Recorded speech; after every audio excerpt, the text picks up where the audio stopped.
다음은 이제 랜덤 프로세스에 대해서 설명을 드리겠습니다. 이제 일반적인 통신 시스템은 이제 랜덤 변수보다 랜덤 프로세스에 좀 더 관심을 두는데요.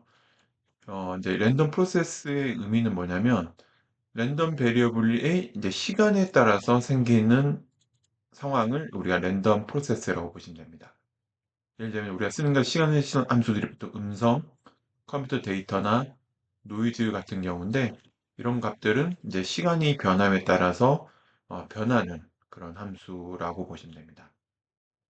이랬을 때 보통 우리가 샘플 스페이스에서 뽑았을 때 시간의 축이 달라지게 되면은 시간에 따라서 뭔가 변화되는 특성도 달라지는 구조라고 보시면 되겠습니다.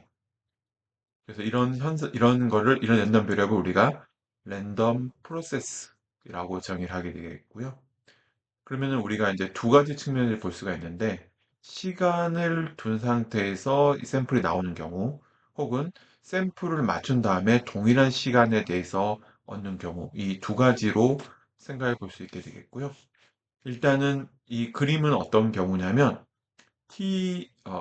K라는 신호를 기준으로 봤을 때 같은 시간 내에서 여기서 위치가 다르죠. S1과 XK는 랜덤 베리블 위치가 다른데 요 값을 뽑아내는데 요 값을 뽑아내는 경우가 T에 대한 랜덤 프로세스 값을 다음과 같이 정리를 할 수 있고요. 요걸 우리가 이제 앙상블이라는 표현을 통해서 정의합니다. 그래서 시간에 대한 표현의 값을 랜덤 프로세스 뽑아낸 값을 이걸 앙상블이라고 하고 요 각각 샘플이랑 S1과 SK는 샘플이라고 보시면 되겠죠.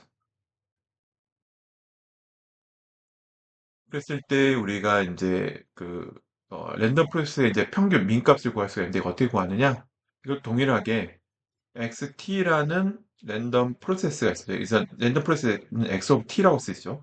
왜냐하면 랜덤 변수는 X, 랜덤 프로세스는 X of T 이렇게 쓰게 돼 있고 이거는 그 랜덤 변수에 해당되는 값 x에다가 랜덤 프로세스의 그 PDF를 곱한 다음에 이거를 다 더해주는 구조가 되겠고요.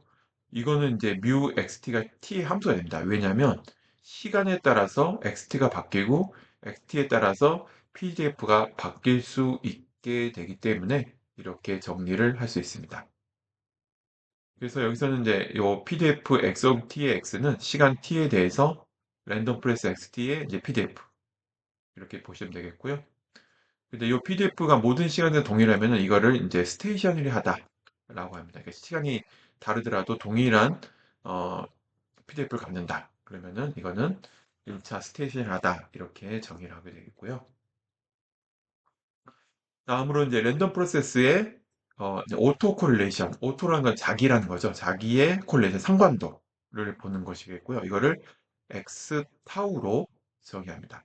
이때 어떻게 정의하냐면 랜덤 베리어블 랜덤 프로세스의 XT1과 XT2의 곱의 평균을 이렇게 구하는데 이건 어떻게 하냐면 X 어 RX 이제 콜레이션에서 R이 가지고 이건 T1, T2 이렇게 쓰시게 되겠고요. 여기서는 이제 XT1과 XT2의 expectation 이렇게 쓰게 됩니다. 그럼 이 기대값은 뭐냐면 요 값이 나오는 경우 X1과 X2가 값에다가 요거는 두 개의 조인트 확률이라는 개념을 쓰는데요. 이거는 XT1과 X2T가 동시에 발생되는 확률. 이거를 이제 조인트 확률을 쓰게 되겠고요. 요 조인트 확률에다가 X1과 X2를 곱해서 모든 경우를 다 더해주는 값을 이제 오토 콜레이션이라고 정의합니다. 말씀드린 대로 요거는 어, 그 시간 t1에서의 랜덤 배럴 xt1과 시간 t2에서 xt2의 조인트 프라빌리티, 조인트 PDF를 말씀드렸었죠. 근데 여기서는 이제 만약에 t1과 t2를 내가 값이 다르다고 했을 때 이 값을 차이를 타우, 그러니까 t2 t1을 타우로 표시하고 하고 어, 요 함수가 이 타우만으로만 표현된다. 그러니까 x1과 x2 값에 상관없이 그 차이에만 함수로 된다라고 한다면 이 차이로 표현되기 때문에 이거를 세컨 2차 스테이셔너리 하다라고 합니다. 그래서 이 경우는 이제 오토콜리션이 어떻게 되느냐? 이 콜리션이 스테이셔너리 하지 않으면 T1, T2로 다 표현이 되는데, 만약에 2차 스테이션을 하다면 T1과 T2 차 이거를 타우를 표시하는 값으로 확률을 쓸 수 있게 되겠고요. 이렇게 되면은 경우의 수가 이제 많이 줄게 되죠. 근데 우리가 보통 다루는 랜덤 프로세스들은 보통 이제 보통 2차 스테이션을 한 경우를 많이 씁니다. 아, 실제로 발생되는 그런 랜덤 프로세스들의 대부분의 경우가 이런 스테이셔너리 조건을 만족을 하고 있습니다. 그래서 이제 그럼 내가 이 콜리션을 보였을 때 어떤 특징이 있냐면 요걸 내가 퓨리에 트랜스폼을 좀 해볼 수 있는데, 이 퓨리에 트랜스폼을 한 결과가 XT의 이제 파워 스펙트럴 덴시티라고 하게 되어 있고요. 요 파워 스펙트럴 덴시티는 이제 나중에 분석할 때 많이 쓰이는 구조를 많이 쓰이는 개념이 되겠습니다.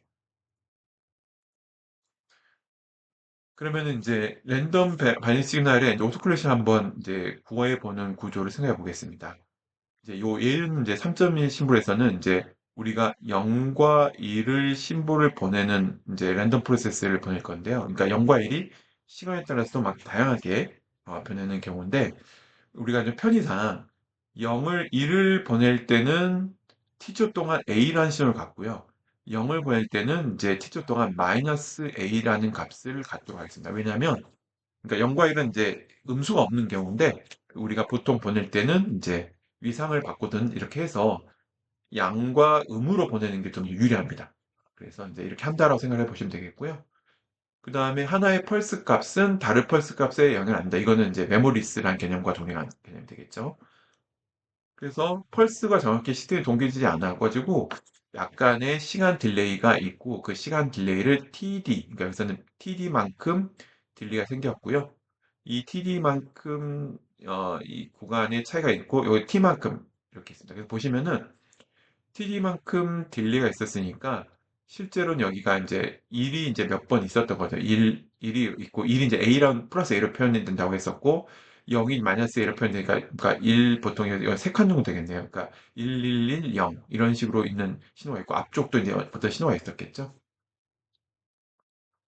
그랬을 때 우리가 n번째 펄스가 위치하는 NT만 T 요 시간 구간 동안 T 그다음에 NT, TD만큼 동안의 XT 값은 A가 될 수도 있고 마이너스 A도 될 수가 있겠죠. 왜냐하면 0과 1이 이제 반 있을 수 있고, 그 확률을 이제 2분의 1이라고 한번 가정을 해보겠습니다. 이랬을 때 요거의 오티 콜레이션 한번 구해 보겠는데요. 그럼 XT의 오티 콜레이션을 이제 이거를 이제 TK, TI 구간을 할 건데요. 요 구간을 쪼갤 때 우리는 일단은 요 TK와 TI는 이 차이는 T보다는 더 완전히 크게 된다고 한다면, 이거는 원래 데이터가 완전히 0과 1 랜덤하기 때문에 요거를 기대값을 구하는 건 어떤 경우가 같냐면 각각의 기대값을 구하는 경우가 같습니다. 독립이라는 건 뭐냐면, 두 개의 사건이 독립이라는 건 뭐냐면 각각의 기대값의 확률에 곱으로 쓸 수 있는 상황이 되는데요. 요건 가져갈 수 있고, 요 기대값은 이제 내가 아까 이제 왜 이제 그 0과 1을 A하고 마이너스를 바꿨냐면, 그 기대값을 구할 때 0, A가 2분의 1, 마이너스 A가 2분의 1이 되면 이거 기대값이 0이 됩니다. 그렇기 때문에 그런 특징도 하나 존재하게 돼서 이 값은 이제 0이 된다는 걸 쓸 수 있겠죠. 그러니까 뭐냐면 두 개의 콜리전 차이가 너무 크게 되면은, t보다 크게 되면은 데이터가 랜덤하기 때문에 이 랜덤 특성에 의해서 기대값은 A나 마이너스로 나올 수 있는데 그 값은 이제 0이 된다라고 보시면 되겠고요. 중요한 거는 그러면 이 기대값이 차이가 t보다 작은 구간을 살펴보면 되겠죠. 그래서 요거를 이제 우리가 타우라고 이렇게 두게 되겠고요. 타우는 두 시간 차이의 시간차를 의미하게 됐습니다. 그 만약에 t가 0이 요 타우 d 요 td가 이제 0이라고 시작점이 0이다. 그 말은 뭐냐면 타워가 0인 경우가 되겠죠. 그 말은 뭐냐면 두 개를 곱하게 되면은 항상 A일 때는 A가 되겠고 마이너스일 때 마이너스가 됩니다. 그래서 이 기대값은 그냥 A 제곱이 나오는 게 쉽게 생각해 볼 수 있겠죠. 왜냐하면 같은 신호를 두 개 곱하는 거니까. 그래서 A 제곱이 나올 것이고요. 근데 만약에 이제 T가 타오면 T면 어떻게 되냐면 이건 결국은 그 신호가 두 개가 한 칸 밀려버린 거죠. t만큼 밀린 거니까 이건 데이터가 완전히 랜덤하기 때문에 요 기대값은 이제 0이 되겠죠. 왜냐하면 양이 곱할 수고 음이 곱할 수가 있는데 요 값이 이제 똑같은 값이 있으면은 이게 이건 지금 두 개 다른 값이니까 이제 음처럼 보이지만 만약 연속된 두 개 신호가 있었다. 그러면 하나는 플러스 하나는 마이너스이기 때문에 그 값은 이제 0이 되는 거죠. 그래서 요 기대값은 0이 된다. 이렇게 보시면 되겠고요. 만약에 타우가 2분의 t, 2분의 t만큼 겹친다. 라고 한다면 어떻게 되냐면 결국은 절반만큼은 원래 신호가 될 거고 절반만큼은 랜덤. 왜냐하면 앞에 게 반은 이제 원래 신호가 겹치고 반은 다른 신호가 겹치는데 다른 신호하고 내 신호는 서로 기대값이 0이 됩니다. 그래서 이건 어떻게 되냐면 2분의 a 제곱 이렇게 쓸 수가 있게 되겠고요. 그럼 결론이 뭐냐면 타우가 t일 때는 0, 타우가 2분의 t일 때는 2분의 a 제곱이고 타우가 0일 때는 아까 a 제곱이니까 이거는 그냥 직선 함수이겠구나라고 충분히 예측이 가능하겠죠. 그래서 어, 이 두 신호의 모든 위치할 수 있기 때문에 TD는 오토콜레이션 어떻게 줄 수 있냐면 그려보면은 T보다 더 큰 경우, T보다 더 작은 경우는 0이 될 것이고요. 0일 때는 A제곱이 나온다. 그 다음에 아까 2분의 T일 때는 2분의 A제곱 나온다 했기 때문에 요 모양 거의 직선으로 이렇게 그리고 T일 때는 0이 된다 이렇게 했기 때문에 이런 식으로 그래프를 쓸 수 있게 되겠고요. 요거에 어, 수식적으로 표현해 보면은 이렇게 다음과 같이 쓸 수가 있게 됩니다.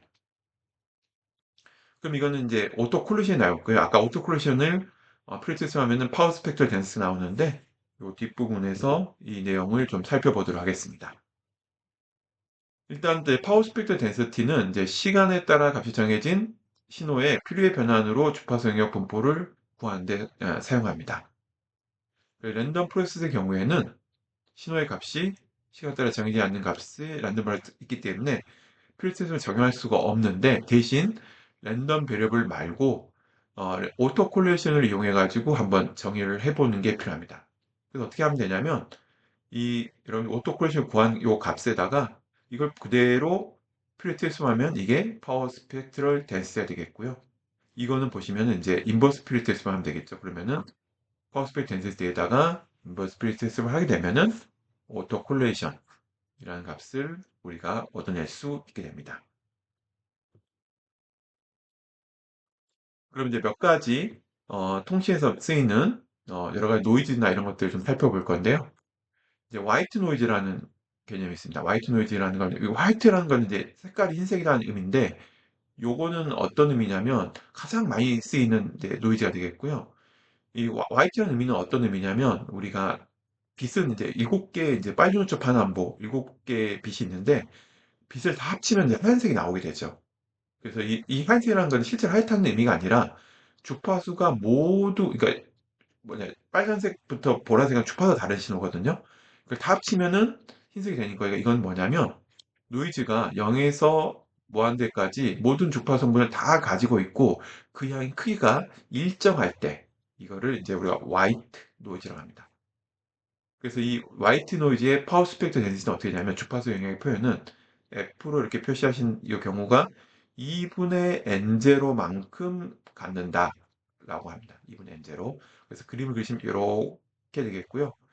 이 N0, 2분의 N0는 뭐냐면 N0는 이제 단위는 이제 와트 퍼 헬츠가 되겠고 요거는 이 K가 볼츠만 상수를 나타내고 그 다음에 이 TE는 노이즈 등가 온도, 그러니까 온도의 함수라고 보시면 돼요. 그러니까 뭐냐면 우리가 이런 것들을 이제 화이트 노이즈는 그러니까 서멀 노이즈, 그러니까 온도에 의한 잡음에서 생기는 건데 온도가 커지면 클수록 이 서멀 노이즈 ND가 커지고 파워 스펙트 덴시티의 이 N0 값이 더 커지는 이런 구조다라고 보시면 됩니다.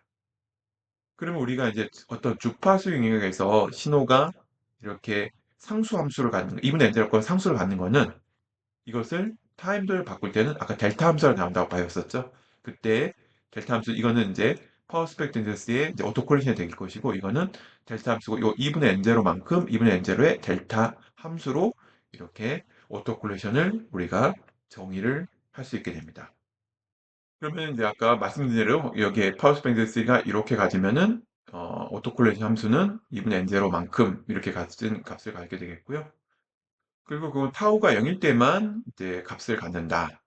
라는 개념이 되겠고요. 이제 화이트 노이즈는 이제 WT라고 쓸 수 있죠. 타임 도네 신호는. 그러니까 시간상에서 이동한 화이트 노이즈는 결국 요 두 개의 오토콜리를 구한다는 의미는 뭐냐면 요 값이 되겠죠. 그러니까 여기 0이 아닌 값을 나타내는데 그 값은 서로 콜리션 0이 값이다. 그 말은 서로 연관성이 없다라고 보시면 되겠고요. 이 WT라는 신호의 값의 분포가 이제 가우시안 분포, 우리가 정규 분포로 하는 가우시안 분포를 가지게 되면 이걸 이제 화이트 가우시안 노이즈가 되겠고요. 앞에 이제 A가 붙는 건 뭐냐면 이제 이것을 표현할 때 WG라고 보겠습니다. N은 노이즈의 약자고요. 앞에 AD는 뭐냐면 우리가 에디티브, 더해지는 구조, 보통 신호에 더해지는 구조가 되는데 이 디지털 통신에 쓰이는 노이즈는 이제 AWGN을 많이 가정을 하게 됩니다. 사장은 이제 아날로그 변조에서의 노이즈가 쓰이는 방법에 대한 건데요. 여기서는 이제 핵심 내용들만 좀 보도록 좀 하겠습니다. 일단 이제 여기서 이제 우리가 노이즈 모델, 수신기 모델을 할 건데요.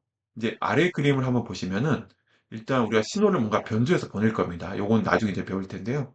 신호를 변조하면 여기다 노이즈가 저 WT라는 게 들어갈 거예요. 근데 이 WT는 덧셈이 되니까 이걸 에디티브하고 그다음에 화이트 가우시안 노이즈가 들어갑니다. 이게 이제 들어가게 되면은 보통 우리가 이제 어떤 필터를 거치게 되겠는데 이 필터는 역할이 두 가지인데 보통 그 중에 하나가 대표적인 게 이제 노이즈의 영향을 좀 줄이는 그런 구조라고 보시면 되겠고요. 그래서 XT라는 신호를 좀 뽑아낸 다음에 우리가 디모듈레이터, 그러니까 변조된 신호의 주파성을 없애서 우리가 원래 신호를 찾는 이런 구조가 어떤 수신기의 가장 구조가 되겠고요. 여기서는 수신기 구조를 설명하는 것보다 이 노이즈가 들어간 구조의 모양이 이렇게 된다라는 게 포인트가 됩니다. 그래서 이제 여기서 밴드패스 필터, 이제 대역 통과 필터는 송신단이 보낸 신호의 주파수 대역을 고르는 역할도 하고, 그 다음 해당 주파수의 노이즈도 같이 줄이는 두 가지 역할을 한다 중에 말씀드렸고요. 이 WT는 Additive White Gaussian Noise, AWGN이다. 라고 하고, Additive라는 표현은 뭐냐면 신호에 그냥 더해진 구조다. White는 아까 모든 주파성이 가있다. 가우시안은 가우시안 랜덤 프로세스를 나타낸다. 라고 보시면 됩니다. 근데 노이즈 파워 스펙 덴시티를 이제 이분 엔제로 넣는데 만약에 밴드 패스 필터를 한다는 건 어떤 거냐면 내가 이 밴드 필터는 이렇게 되는 거죠. 이 주파수 특정 FC를 기준해서 이 폭만큼만 신호를 보내는 구조고 나머지는 없애버리는 구조가 됩니다. 그래서 원래는 만약에 이분 엔제로가 이렇게 쭉 직선이 있다고 치면은 밴드 패스 필터를 거치게 되면은 여기서 아이디얼 밴드 패스 필터죠. 보통은 이제 이렇게 정사각형의 필터를 만들기 좀 어렵습니다. 근데 뭐 수학적으로 가능한 거니까 우리가 이렇게 구조가 있다가 치면은 이제 요 구조를 통하면 실제로는 밴드의 패스 필터에서 노이즈 폭은 이제 이렇게 더 줄어드는 구조를 갖는다라고 이해하시면 되겠습니다.